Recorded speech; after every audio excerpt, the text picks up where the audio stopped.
વિદ્યાર્થી મિત્રો, આજે તારીખ 26 જુલાઈ 2025 ને શનિવાર. આજના દિવ્ય ભાસ્કરમાં પ્રસિદ્ધ થયેલ ડેઇલી કરંટ અફેર્સ આ મુજબ છે. નંબર 1, DRDOએ આંધ્રપ્રદેશના કુર્નૂલમાં UAV લોન્ચ કરાયેલ પ્રિસિઝન ગાઇડેડ મિસાઇલ V3નું પરીક્ષણ કર્યું છે. આ મિસાઇલ હવાથી સપાટી પર ચોકસાઈથી પ્રહાર કરી શકે છે, જે રાત અને દિવસ બંને કામગીરી માટે ડિઝાઇન કરાયેલ છે.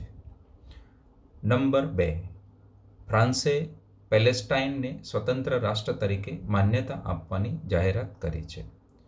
તેની ઔપચારિક જાહેરાત સપ્ટેમ્બરમાં સંયુક્ત રાષ્ટ્ર મહાસભામાં કરવામાં આવશે.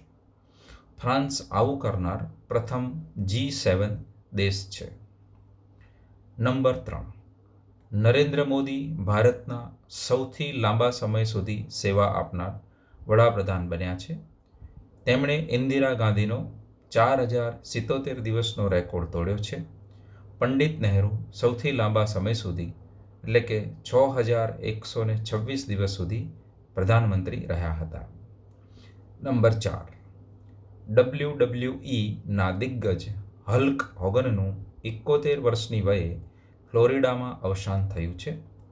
તેઓ 6 વખત WWE ચેમ્પિયન અને 2 વખત રોયલ રમ્બલ્સના વિજેતા હતા. તેમણે 1980ના દાયકામાં WWEને વૈશ્વિક માન્યતા આપવામાં મહત્વપૂર્ણ ભૂમિકા ભજવી હતી.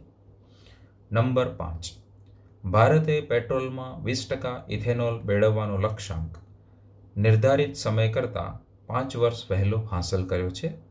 આ લક્ષ્યાંક 2030 માટે નક્કી કરવામાં આવ્યો હતો. 2014માં મિશ્રણ 1.5% હતું, જે 2025માં વધીને 20% થયું છે. 11 વર્ષમાં લગભગ 13 ગણો વધારો થયો છે. નંબર 6, સરકારે અજય શેઠને ભારતના વીમા નિયમનકારી અને વિકાસ સત્તામંડળના અધ્યક્ષ તરીકે નિયુક્ત કર્યા છે. તેઓ અગાઉ નાણાં અને આર્થિક બાબતોના સચિવ હતા. તેમની નિમણૂક 3 વર્ષ માટે છે. નંબર 7, ભારત UK એ મુક્ત વેપાર કરાર પર હસ્તાક્ષર કર્યા છે, જે 3 વર્ષમાં 14 રાઉન્ડની વાટાઘાટો પછી થયું છે. આ સાથે દેશના 99% માલ UKમાં 0% ટેરિફ પર નિકાસ કરવામાં આવશે અને 99% UK માલ 3% ટેરિફ પર ભારતમાં આવશે. નંબર 8, આસામ સરકારે યુવાનોને વિદેશી ભાષાઓમાં તાલીમ આપવા માટે CM ફ્લાઇટ નામની યોજના શરૂ કરી છે. તેનો ઉદ્દેશ યુવાનો માટે વિદેશમાં રોજગારીની તકો વધારવાનો છે. નંબર 9, રોકાણ કંપની મોર્ગન સ્ટેનલીના મતે ભારત 2028 સુધીમાં વિશ્વનું ત્રીજું સૌથી મોટું અર્થતંત્ર બનશે. 2035 સુધીમાં તેનું કદ $10.6 ટ્રિલિયન સુધી પહોંચવાની ધારણા છે.